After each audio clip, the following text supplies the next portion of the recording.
My son called me the babysitter. His wife said, "For free, right?" So I sent them my invoice and the lawyer. Dinner at my son's house always felt like an obligation, never an invitation. Melissa liked to arrange things: flowers, silverware, people. I was usually the last one seated, the only one without a glass of wine. The smell of roasted chicken filled the room, but it was the tension that fed everyone more than the food. Ryan adjusted his cufflinks, the same nervous habit he had since he was 10, and Melissa was scrolling through her phone until she spoke without looking up. "Mom, we need you here at 7. The daycare's closed, and we can't afford a nanny right now." I set down my fork slowly. "You mean their grandmother?" I asked, my voice calm but sharp enough to slice through the air. Ryan gave a small sigh. "Don't make this complicated, Mom. You're free most days. It's just babysitting." "Just babysitting." Melissa laughed, tossing her hair back. "For free, right? I mean, that's what family's for." The sound of her laughter bounced off the marble counter, crisp and hollow. The kids were giggling in the other room, too young to know that the laughter around this table wasn't kind. "Then maybe family should pay better than strangers do," I said softly. The words came out smoother than I expected. The room froze. The only sound left was the hum of the refrigerator and the faint clinking of ice in Ryan's glass. Melissa stared at me, as if I had just broken something expensive. "Relax, Mom," Ryan said finally, forcing a smile that didn't reach his eyes. "It's a joke." I took a slow sip of water. "Oh, I'm relaxed, dear," I said, "just counting my unpaid hours." If you feel justice deserves celebration, smash that hype button. Let us keep stories like this alive, echoing far, far away. Your support helps us bring understanding and love to those who deserve it. Thank you so much. Keep listening. Melissa rolled her eyes. "You always have to make everything about money." I looked down at my plate, the food already cold. "No," I said. "I make everything about fairness. There's a difference." Ryan sighed louder this time, the way men do when they think patience is the same as virtue. "Mom, please, not tonight. It's been a long week." "For you?" I asked. "Or for me?" He looked away. Melissa leaned forward, elbows on the table. "Honestly, Tanya, we're trying to build a life here. You sitting around the house doesn't exactly help us move forward." Her voice was dripping with that brand of fake sweetness that only people who've never needed help can master. "You could at least do something useful. Watch the kids, cook dinner, keep busy." I stared at her for a long time. She was beautiful in that plastic, exhausting, way-smooth skin, perfect hair, eyes that had never seen a single sleepless night from real worry. I thought of the years I spent raising Ryan alone after his father died, working double shifts, clipping coupons, paying off that first mortgage one envelope at a time. And now, here I was, being told to earn my keep in a house I helped them buy. "Melissa," I said slowly, "did you ever thank me for selling my house so you could have yours?" She blinked. "That was years ago." "Yes," I said, "it was." I pushed my chair back slightly. "Time flies when you're unpaid labor." Ryan rubbed his temples. "Mom, you're overreacting." "Am I?"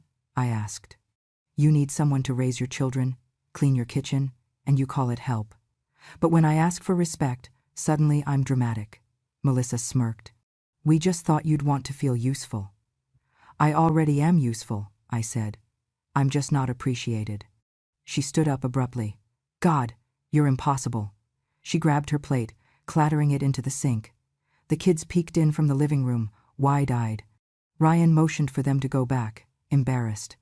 "She doesn't mean it," he whispered, trying to save face. "She's just tired." "So am I," I said. Melissa turned, hands on her hips. "You can quit any time, you know. Nobody's forcing you." "You're right," I said. "Nobody forces saints, they just expect them." I stood, picking up my empty plate. 7 o'clock then? I'll be here on time. After all, I wouldn't want to disappoint my employers." Her eyes widened. "That's not funny." "Neither is unpaid work," I said, and carried my plate to the sink. The silence that followed wasn't awkward, it was absolute. Even the air seemed to stop moving. As I rinsed the dish, I saw my reflection in the window above the sink. An old woman with tired eyes, hair pulled back neatly, a smile that had learned to hide behind politeness. But beneath that reflection, I saw something else resolve, the kind that doesn't need to shout because it's already decided what comes next. Ryan cleared his throat. "We'll talk about this later, Mom." "We will," I said, drying my hands. "Just remember, Ryan, some conversations don't end where you think they do." Melissa grabbed her phone and muttered something about entitled boomers, heading upstairs. Ryan followed her halfway, then turned back. "Mom," he said quietly, "please don't make this harder than it needs to be." I gave him the softest smile I could manage. "Oh, sweetheart," I said. "I haven't even started yet." When they were gone, I walked back to the table and gathered the napkins. I stacked the plates, straightened the chairs, just as I always did. The rhythm of care came naturally, even when it wasn't returned. But as I wiped the crumbs from the polished surface, I felt something shift inside me. Maybe it was exhaustion, or maybe it was clarity. Either way, I knew this. They thought they were saving money. They had no idea what it would cost them. When I sold my house 12 years ago, I thought I was buying a future for my son. It was a small blue house in Mesa, nothing fancy, but it was mine every nail, every crack in the wall, every rose bush that bloomed out front. He had big dreams, always did. "It's just temporary, Mom," he promised, his hand over mine at the kitchen table. "Once the paperwork settles, I'll add your name to the title. It'll be our family home. Yours too." I believed him. Mothers always do. But when the realtor handed over the final deed, only one name was written on it: Ryan Hart. I noticed the missing space where mine should have been, and before I could ask, Melissa laughed softly, waving a manicured hand. "It's cleaner if it's under one name," she said. "Less messy for taxes." Her tone was so casual it almost disguised the sharpness beneath it. I looked at Ryan, expecting him to correct her, to say, "Of course, Mom's name belongs there too." But he just smiled awkwardly, kissed my forehead, and said, "You know how these things go. Mom, it's just paperwork." Paperwork. That word has ruined more families than betrayal ever could. The first few months, in their new Scottsdale house, were filled with the kind of politeness that feels like distance dressed up in courtesy. Melissa had a designer for everything: the curtains, the garden, even the way the kids' toys were displayed on the shelves. She called it curated living. I called it no room for memories. At first, I tried to help. I offered to cook on weekends, water the plants, read bedtime stories to the twins. But the more I gave, the less I seemed to belong. It started small. My wedding photo disappeared from the mantel, replaced by an abstract print that fit the aesthetic. Then the rocking chair Henry built for me vanished from the porch, replaced by something made of chrome and discomfort. "We're modernizing, Tanya," Melissa said when I asked about it. "You wouldn't understand. Less is more." Less of me, apparently. Soon, she began calling it her house. At first, it was just slips of the tongue. "I love how my kitchen catches the morning light. My yard is finally shaping up." But the words grew bolder. One afternoon, she walked into the living room while I was folding laundry and said, half joking, half not, "You should really feel lucky, Tanya. Most people your age can't afford to live in a place like this." I looked at her and smiled. "Most people my age already paid for theirs," I said. She didn't laugh. The neighbors adored her, always waving when she stepped outside with her perfect hair and perfect smile. They'd ask about the house, the kids, Ryan's work, and once in a while, someone would mention me. "You must be so proud," Mrs. Kensington next door told me one day. "You raised such a successful man. This family's doing so well because of you." Before I could respond, Melissa appeared in the doorway, all sunshine and poison. "Yeah," she said sweetly. "She was great with numbers. Now she just counts nap times." The laughter that followed wasn't cruel in sound, but it was in meaning. I excused myself, walked back into the house, and closed the door quietly behind me. That's the trick. When you live with people who mistake your kindness for invisibility, learn to shut doors without making noise. The next morning, I found my things moved again. My porcelain teapot, the one Henry gave me on our 10th anniversary, had been boxed up and placed in the garage. The guest room where I stayed when the kids were small now had Melissa's home office sign on the door. My clothes were moved to the linen closet. "We just need more space," she said, with that bright, empty smile. That evening, as they talked about remodeling plans, Melissa showed Ryan a new design mock-up on her iPad. "We're thinking of knocking down the archway and opening the space," she said. Ryan nodded. "Do it," then she added. "And maybe repainting the guest room. It's too nostalgic." They both laughed. I didn't. They spoke of paint, but what they wanted was erasure.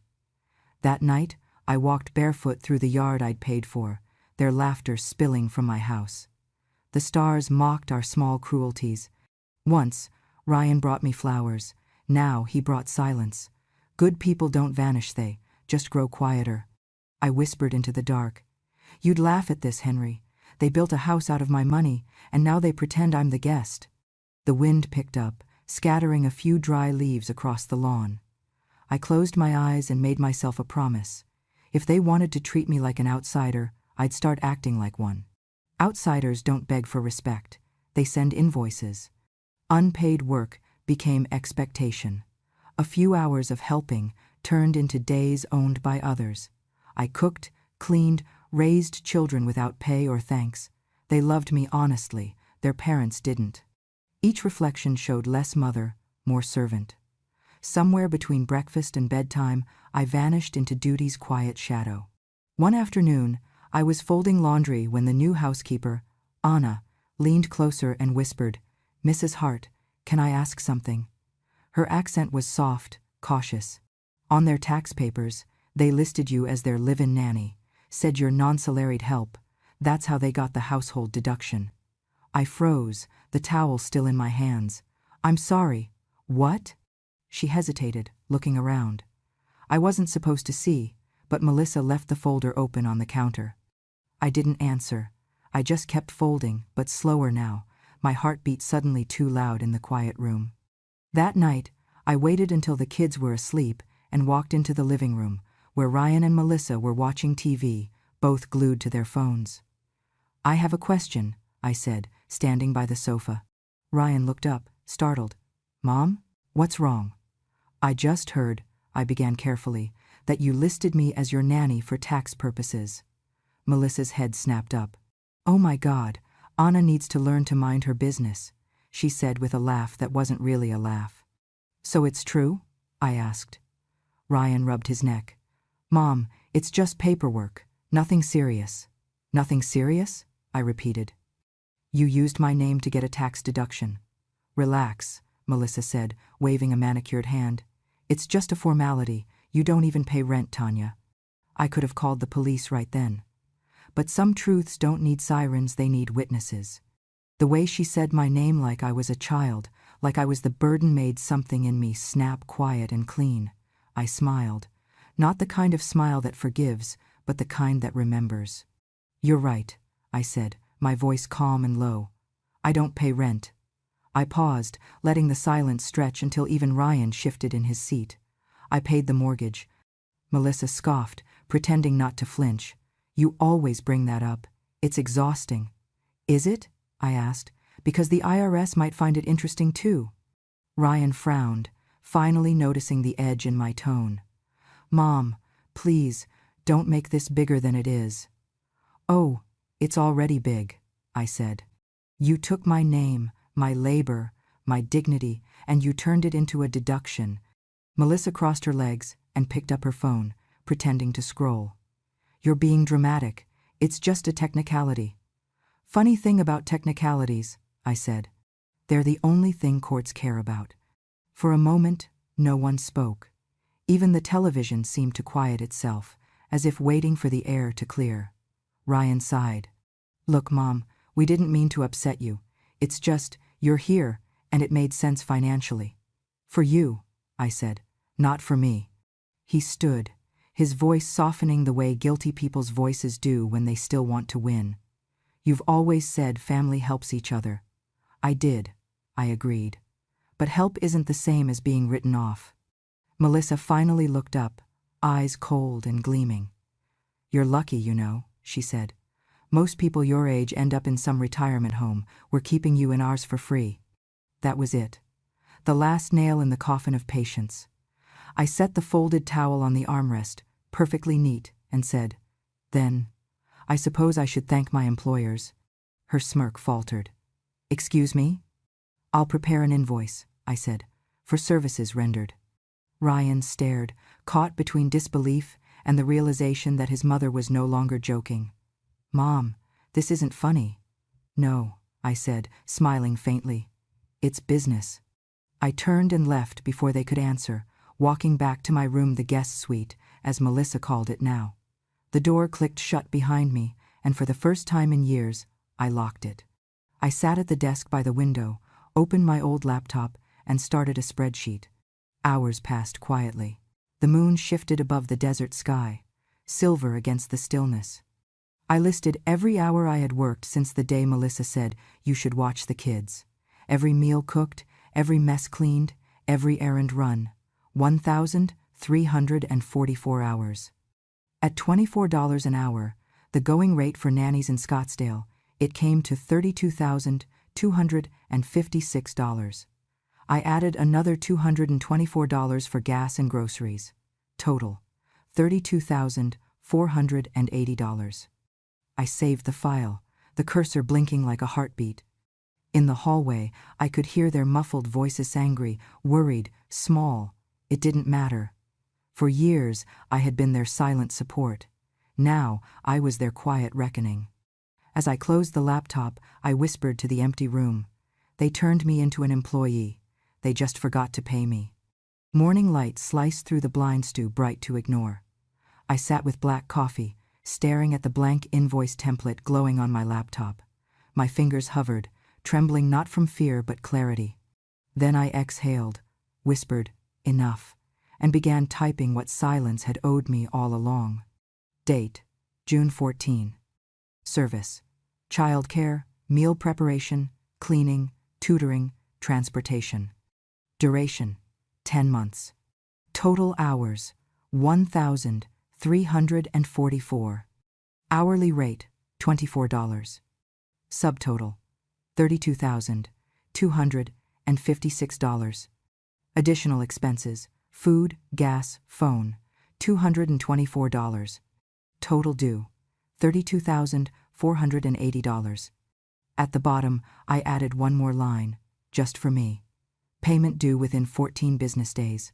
Interest applies under Arizona domestic employment law.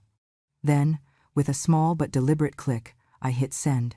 The subject line read, "Invoice 001 babysitting services rendered, unpaid." It felt cleaner than any confrontation could. No shouting, no slammed doors, just numbers cold, factual, undeniable. I didn't have to wait long. 10 minutes later, the sound of Melissa's scream sliced through the house. "You've lost your mind," she shrieked from downstairs. I closed my laptop and waited. Her footsteps pounded up the stairs like thunder. She burst into my room, holding her phone like it was evidence in a trial. "Who invoices family?" she demanded. Her voice was sharp enough to crack glass. I turned slowly in my chair, calm as Sunday morning. "Only the ones who are treated like staff," I said. Her jaw dropped. "You can't be serious. This is insane. You're not some contractor, Tanya. You're family." I smiled faintly. "Family doesn't file people as unpaid domestic help on their taxes, Melissa."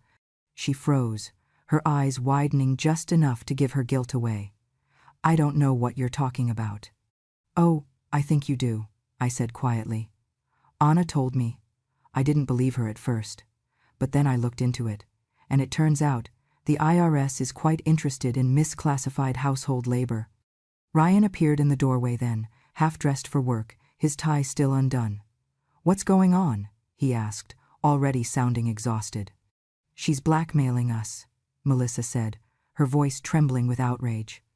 I stood, folding my hands in front of me. "No, dear. I'm invoicing you. That's what people do when they're owed money." Ryan rubbed his temples. "Mom, please, let's just talk about this like adults." "I've been trying to do that for 10 months, I said. "Adults listen. Children take advantage." "Come on, he said, trying to soften his tone.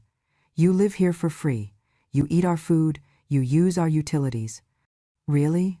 I interrupted, my voice steady as stone. Then maybe I should start charging rent for my half. Melissa blinked. Your half? I nodded. Yes. The $120,000 I paid toward this house. That still buys a share, doesn't it? The silence that followed was so heavy it almost hummed. Ryan looked down, his face pale. Melissa's expression twisted into something halfway between fury and disbelief.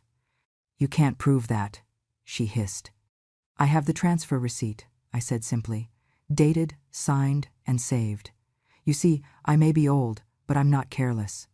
Her mouth opened, but no words came out.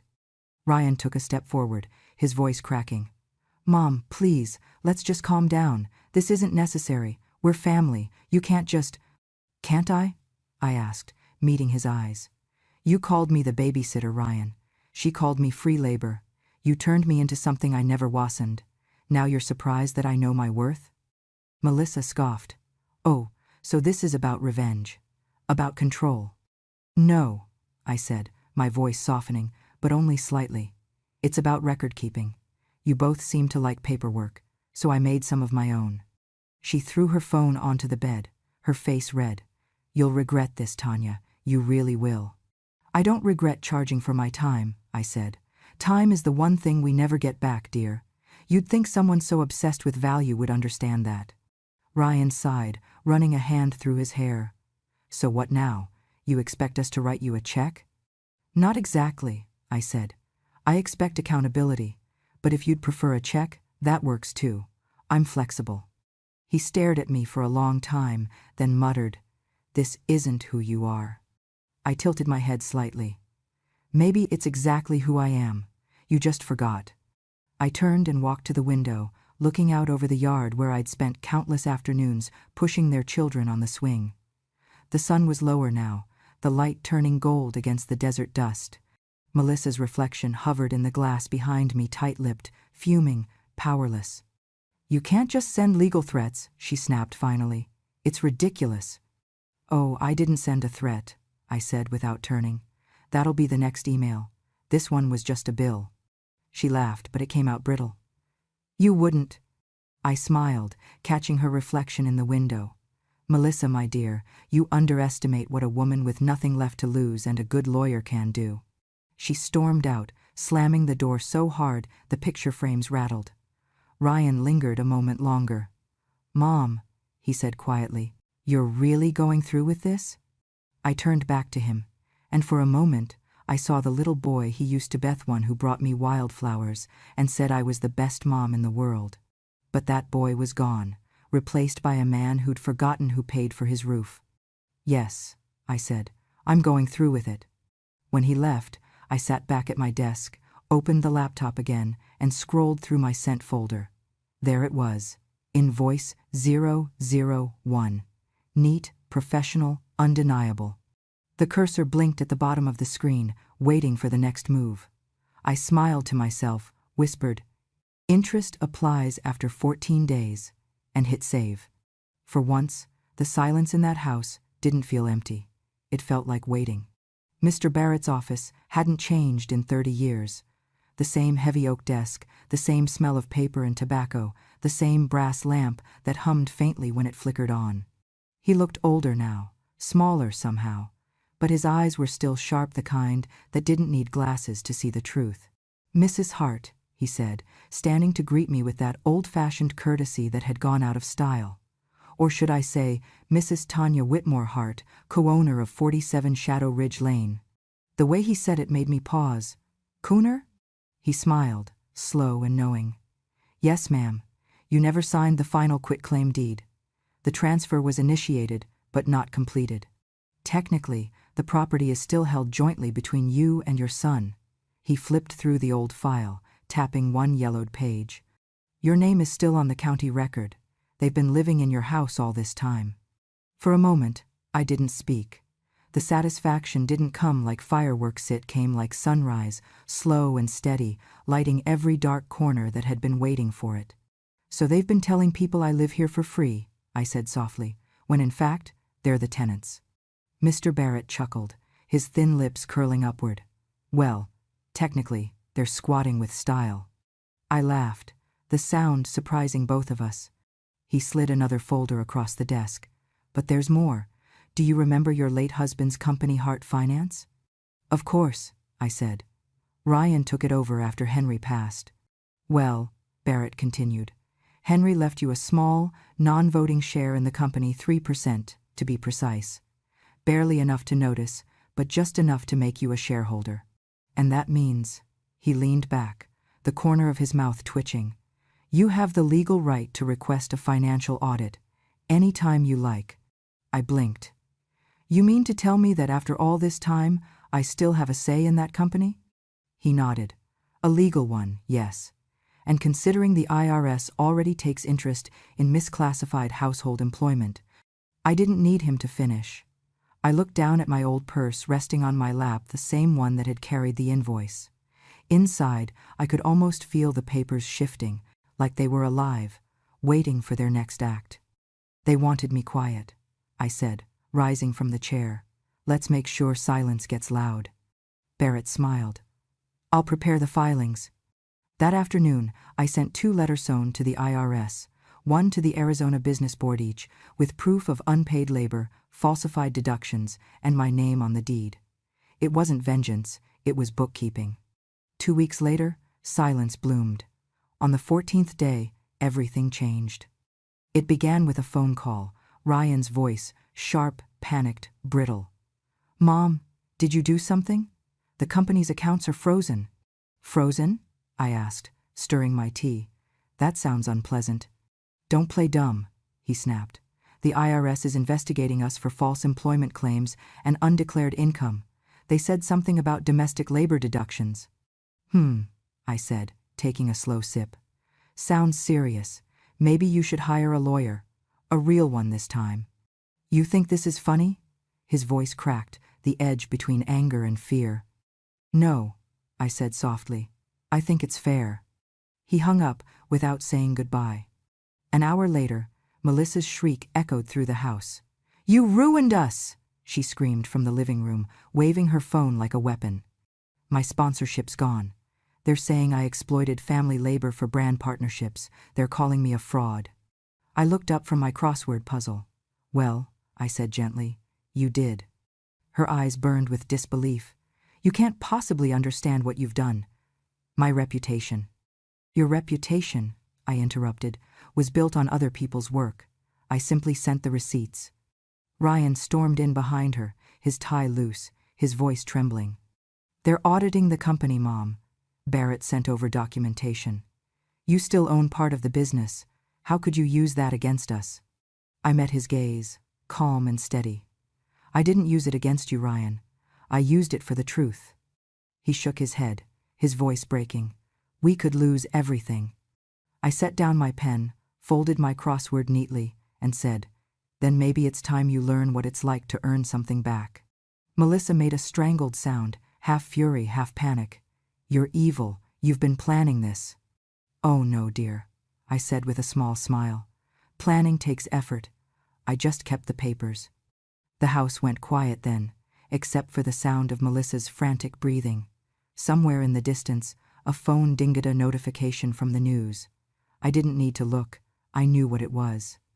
The headline would read something like, Hart Finance under federal investigation for domestic labor fraud. By evening, the story had gone viral. Local reporters camped outside the gate. A drone hovered over the pool, filming the chaos as if it were a reality show finale. Melissa's influencer brand dropped her within hours. Sponsors pulled their contracts, citing ethical inconsistencies. Screenshots of her social media posts, smiling selfies about family values and gratitude spread across Twitter like wildfire, now paired with captions dripping in irony. Ryan's company account was frozen, his personal accounts under review. Employees whispered about the investigation, about the unpaid grandmother who had become the whistleblower. And me? I sat on the porch, the desert wind brushing against my face, and watched the sun dip behind Camelback Mountain. I didn't feel triumph. I felt balance. That night, Barrett called. "The IRS accepted your report," he said. "They're pursuing charges. It's going to get messy for them." "I imagine it will," I said. "Doesn't truth always?" He chuckled softly. "You know, Tanya, you could file to reclaim full ownership of the house now. Legally, it's yours." I thought about that for a moment, then smiled. "Not yet. Let them sit in it a while. Let them feel what borrowed walls sound like when they start echoing back." After we hung up, I poured myself a small glass of wine, the good kind Henry used to save for Christmas. I raised it toward the empty air. "To unpaid labor," I said quietly, "and overdue justice." The glass clinked softly, and for the first time in years, the house felt like it belonged to me again. Not because of the title, or the money, or the law, but because silence, at long last, had spoken loudly enough. Morning came too bright, the Arizona sun harsh as truth. The house gleamed like a stage after the show had died. Sirens whispered closer. I stirred my tea when Melissa's phone buzzed. She read the headline aloud, voice trembling. I didn't need to look, I'd already written it. "CEO accused of exploiting own mother in domestic labor fraud," she said, her tone caught between disbelief and fury. "This is insane.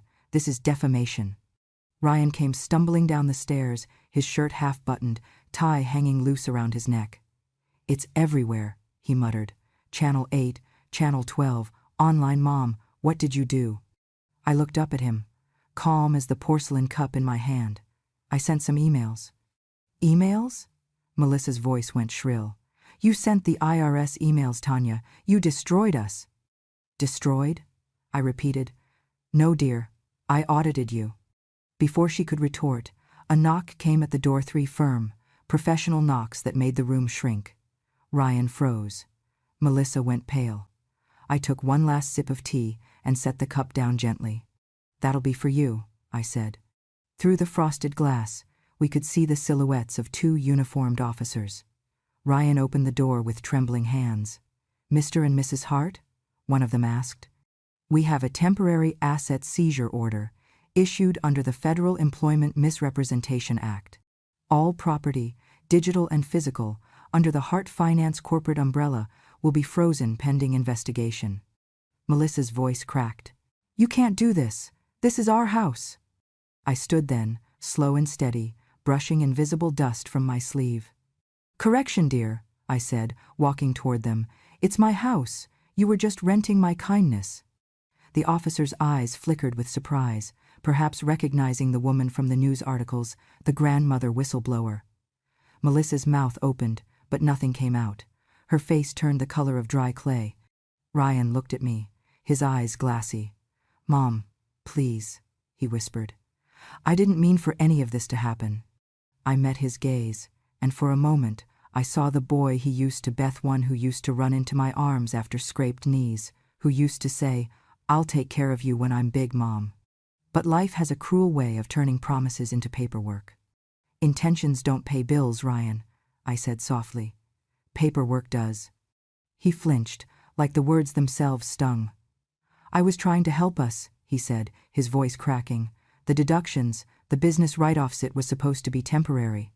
"Temporary deceit is still deceit," I replied. "And you didn't help us, son. You helped yourself until the truth caught up." The officers began their work, reading through the order, tagging documents, photographing the property. Melissa followed them, babbling desperately. "This is a mistake. We didn't exploit anyone," she volunteered. "Tell them, Tanya, tell them, you did it out of love." I turned to her, and something in her desperation almost made me pity her. Almost. "I did do it out of love," I said quietly. "And you took that love and wrote it off on your taxes." Her face twisted. "You're vile," she spat. "You're vindictive. You've embarrassed your own family." "No, dear," I said, voice steady. "You embarrassed yourselves. I just sent the receipts." One of the officers looked at me with a small nod of quiet respect before turning back to his work.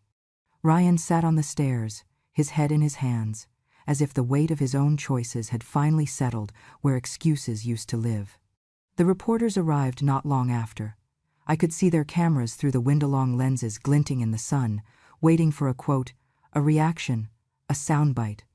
One brave young journalist called out from the sidewalk, "Mrs. Hart, do you have anything to say to your son and daughter-in-law?" I opened the front door just wide enough for them to see me, the teacup still in my hand. "Yes," I said. "I hope they learn to read the fine print next time." Flashbulbs went off like tiny explosions. Melissa screamed something obscene from the background, but the microphones were already focused on me. Within hours, the footage was everywhere. The calm grandmother in the gray cardigan, the steaming cup of tea, the police escorting her son and his wife out of a Scottsdale mansion. The internet, that cruel and fickle beast, had a new hero. "Justice for Tanya" trended across Twitter by afternoon. People called me the Arizona Iron Grandma, Queen of Receipts, and Matriarch of the Year. Someone even edited my photo with the quote, "Intentions don't pay bills. Paperwork does." It became a meme, half empowerment, half warning. Melissa vanished from social media within days. Her sponsors terminated all contracts, citing ethical breaches. Tabloids ran side-by-side photos, one of her smiling with designer handbags, the other of her leaving court with a file folder pressed to her chest, mascara streaking down her cheeks. Ryan resigned as CEO. His board had unanimously agreed that the company needed new leadership during its period of compliance review. In plainer words, they pushed him out. Meanwhile, Barrett called again. "Tanya," he said, "the court just ruled in your favor on the property. You're the sole owner now. They've been ordered to vacate within 30 days. I thanked him quietly, though I didn't need 30 days. I'd already packed my piece years ago. That evening, the house was silent, except for the hum of the air conditioner. I walked through the rooms one last time. The kitchen where I'd cooked 1,000 meals, no one thanked me for. The living room, where Melissa hung her influencer portraits. The nursery where I used to rock the kids to sleep. It all looked smaller now, like a stage after the curtain fell. Melissa stood by the door, her voice hoarse from crying. "You're really proud of this, aren't you?" I turned to her, calm and certain. "No, dear," I said. "Pride is for the people who think they can't fall. I'm just relieved I finally stood up." Ryan didn't speak. He just looked at me with that hollow kind of grief, the kind you earn. When the last box was closed, I stepped outside, the desert breeze brushing against my skin. The sun was setting, painting the sky in gold and ash. The reporters had gone, the police had left, and the house stood behind me like a memory I no longer owed anything to. I whispered into the evening air, "You called me the babysitter, but I was the one who built the house." The wind carried it away, soft and sure, and somewhere deep in the fading light, I could almost hear Henry's voice saying, "Well done, Tanya." The courtroom was colder than I expected, sterile, echoing, the kind of place where voices go to die or be reborn. I sat quietly at the plaintiff's table, hands folded on my lap, while Ryan and Melissa whispered frantically to their attorney. They looked smaller now. Not younger, not humbler, just smaller, like the air had finally stopped pretending to hold them up. The judge, a tall woman with silver hair and reading glasses perched low on her nose, shuffled the papers before her. "In the matter of Hart versus Hart Finance and related domestic labor claims," she began, her tone crisp as Arizona sunlight, "this court finds in favor of the plaintiff, Mrs. Tanya Whitmore Hart." For a moment, the world went perfectly still. Then came the sound of Melissa's sharp inhalea gasp that cracked through the silence like glass breaking. The judge continued, unbothered. "The evidence clearly demonstrates that the plaintiff remains the sole legal co-owner of the property at 47 Shadow Ridge Lane. Furthermore, due to improper financial classification of unpaid labor and the resulting tax discrepancies, the court hereby transfers full ownership of said property to Mrs. Whitmore Hart." She paused, just long enough for the weight of her words to sink in. Additionally, the defendants, Mr. Ryan Hart and Mrs. Melissa Hart, are ordered to pay $68,000 in restitution and back taxes related to misreported deductions. Ryan's shoulders dropped, the fight leaving him like air from a punctured balloon. Melissa buried her face in her hands, whispering something under her breath, maybe a prayer, maybe another insult. I didn't care which. But the judge wasn't done.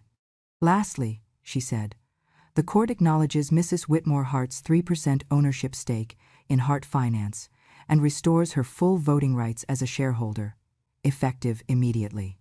That was the moment I saw the flicker of realization in Ryan's eyes. For the first time, he understood that I hadn't just survived him. I had outmaneuvered him. Melissa shot up from her seat. "This is ridiculous," she snapped. "She's doing this for attention. She's old, she doesn't even understand what she's won." The judge didn't even look up. "Mrs. Hart, sit down, and for the record, she understands perfectly. You might take notes." The courtroom rippled with muffled laughter. Melissa slumped back into her chair, defeated. Ryan turned to me, his voice low and trembling. "Mom, please, you don't have to take the house. You don't have to do this." I met his gaze, calm and unshaken. "I didn't take anything, Ryan. I just stopped giving it away." The gavel struck once, clean and final. The sound echoed through the room like closure. The bailiff announced the session adjourned, and people began to stand, reporters, spectators, even a few lawyers who clearly stayed just to see how it would end. When I rose, a camera flash went off, then another, and another. Someone whispered, "That's Hertha Babysitter Grandma." Outside, the press swarmed the courthouse steps. The air was thick with microphones, voices, and questions shouted over one another. "Mrs. Hart, how does it feel to win? Do you think this sets a precedent for family labor rights? What message do you have for other grandmothers being taken advantage of?" I stopped halfway down the stairs, sunlight catching on the silver clasp of my old purse, the same one that had carried my invoice, my proof, my peace. I took a breath and said only one thing: "Justice doesn't shout, it sends emails." The crowd went wild. Cameras clicked, people laughed, some even clapped. It wasn't the roar of triumph, it was the sound of recognition. The story they thought was about revenge was really about respect. By that evening, the headlines were everywhere. The babysitter who sent an invoice and owned the house. Arizona grandma outwits son and daughter-in-law in viral court case. Justice served with a cup of tea. Tanya Hart becomes symbol of silent strength. The internet had crowned me again, though this time the crown didn't feel heavy. Talk shows replayed my quote on loop. Commentators debated whether I was ruthless or revolutionary. Women's groups flooded my inbox with messages of gratitude and solidarity. "You reminded us that love doesn't mean free labor," one woman wrote. "You taught us to keep receipts, not resentment." I smiled at that one. It was exactly what Henry would have said. 2 days later, I sat in Barrett's office again, sipping coffee while he reviewed the final paperwork. "Congratulations, Tanya," he said, signing the last page with a flourish. "The house, the restitution, the share, it's all done. You're officially the most powerful grandmother in Scottsdale." I laughed softly. "Power is a funny thing, Barrett. People only see it when you stop using it to make them comfortable." He grinned. "You planning to move back into the house?" I shook my head. "No. I think I'll sell it. Let someone else make memories there. I'm done living in museums." When I left his office, the desert wind met me like an old friend, warm, steady, forgiving. I stood on the sidewalk for a moment, breathing it in, watching the sunlight spill across the street. For the first time in years, it felt like my world fit again. I wasn't just a mother, or a widow, or a babysitter. I was the woman who sent an invoice and got her life back. And as I walked away, purse swinging lightly at my side, I whispered to myself, "Silence isn't weakness. It's the sound justice makes before it hits send." A year later, the house finally sounded like it belonged to me again. No arguments, no slammed doors, no footsteps of people who mistook my love for labor. Just the slow hum of the ceiling fan and the faint whistle of the Arizona wind pressing against the open windows. Peace, I realized, had a sound. It was quiet, but it filled the room all the same. The newspapers had long since moved on, though once in a while a new article would pop up online. "Remember Tanya Hart, the grandma who sent an invoice?" People still shared it with captions like goals or icon. I didn't mind. They could keep the headlines. I'd kept the peace. On Tuesdays and Thursdays, I taught a class at the Scottsdale Community Center. The sign on the door read, "Financial Dignity for Seniors, How to Invoice Your Worth." It started with just 5 women widows, grandmothers, retired teachers who had spent decades helping everyone but themselves. By the 6th week, there were 30. Some took notes carefully, others just came to listen. I would begin every session with the same words. We can't make people fair, but we can make them accountable. Then I'd smile and add, preferably with paperwork. The room always filled with laughter, the kind that came from women who'd spent a lifetime biting their tongues and were finally learning how to use them again. We talked about everything: pensions, co-signed loans, invisible labor, boundaries that weren't walls but gates with locks that only opened when respect knocked first. They took home handouts titled Invoice Template for Emotional Labor and Retirement Planning for the Overlooked. One of them, a woman named Gloria, hugged me after class once and said, "You didn't just send an invoice, Tanya, you sent a message." Maybe I did. I didn't start teaching to be admired. I did it because silence had served me once, and I didn't want it to serve anyone else again. One afternoon, as I was packing up, a young reporter lingered by the doorway, clutching a notebook. She looked barely 30, fresh-faced, nervous, the way Melissa once looked before her words started cutting like knives. "Mrs. Hart," she said softly, "may I ask, was this revenge?" I smiled, slow and sure, the same way I did the day the judge read the verdict. "No," I said, "it was accounting." Her eyebrows lifted slightly, then she laughed a real laugh, surprised and bright. "That's perfect," she said. "Can I quote you?" "Please do," I said. "Just make sure you spell my name right." That night, the article went live. From Babysitter to Bookkeeper of Justice, Tanya Hart teaches women to invoice their worth. It went modestly viral, not like the scandal had, but softly, warmly, like something that didn't need to scream to be heard. Evenings were quiet now. I sipped chamomile tea, sunset spilling gold across the floor. On the wall hung I invoice 001 babysitting services rendered, unpaid. Beneath it, my handwriting read, "Love is free, labor isn't, respect has interest." I smiled at it, not from bitterness, but balance. As I sat by the window, I thought of Ryan sometimes. He had started over in Flagstaff, working quietly as a financial advisor for seniors of all things. We'd spoken once, months ago. He said, "I understand now, Mom. I really do." And for once, I believed him. Melissa, I heard, was trying to rebuild her brand, this time promoting honesty in family finance. The irony didn't sting anymore. I figured if the world had finally taught her humility, then maybe justice really does have a sense of humor. I finished my tea, rinsed the cup, and opened the window wider. The desert breeze swept in, warm and dry, brushing through my silver hair. Outside, the sky was an ocean of copper and lavender. Arizona light, unforgiving but honest. My kind of light.